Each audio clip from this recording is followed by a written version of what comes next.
ശരിക്കും വിശദമായിട്ട് പോയിട്ടുള്ളത് ഇടുക്കി ജില്ലയിലാണ്, ട്രൈബൽ മേഖലയിൽ.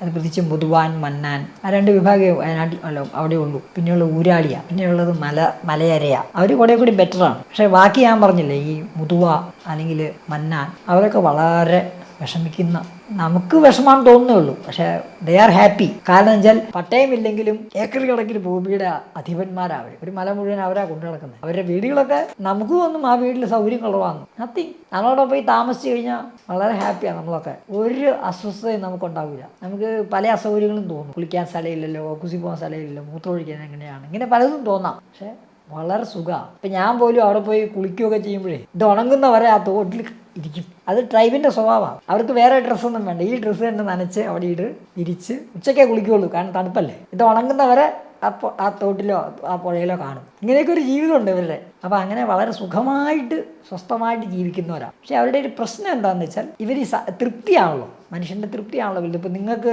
അതൃപ്തിയാണല്ലോ, ഇത് പോരാ അത് പോരാ അത് പോരാ. ഇതങ്ങനെയല്ല, വി ആർ ഹാപ്പി. ഇപ്പോൾ ലഭിക്കുന്നത് എന്തോ അതൊക്കെ ഹാപ്പിയാണ്. അപ്പോൾ ആ മനസ്സിൻ്റെ ഉടമകളായതുകൊണ്ടുള്ള പ്രശ്നങ്ങളാണ് ബാക്കി മുഴുവൻ. അതുകൊണ്ട് ഭൂമിക്ക് ആധാരം ഉണ്ടാക്കണമെന്ന് അവർക്കില്ല, വീട്ടിലൊരു 2 ലൈറ്റ് ഇടണമെന്ന് അവർക്കില്ല, മക്കളെല്ലാ ദിവസവും പള്ളിക്കുടത്തിൽ പോകണമെന്ന് അവർക്കില്ല. ഹാപ്പിയാ, പിന്നെന്തിനാ? നമ്മളങ്ങനെയല്ല, നമ്മളെന്നും അസ്വസ്ഥരാണ്. അപ്പോൾ ഈ അസ്വസ്ഥത അവർക്കില്ല.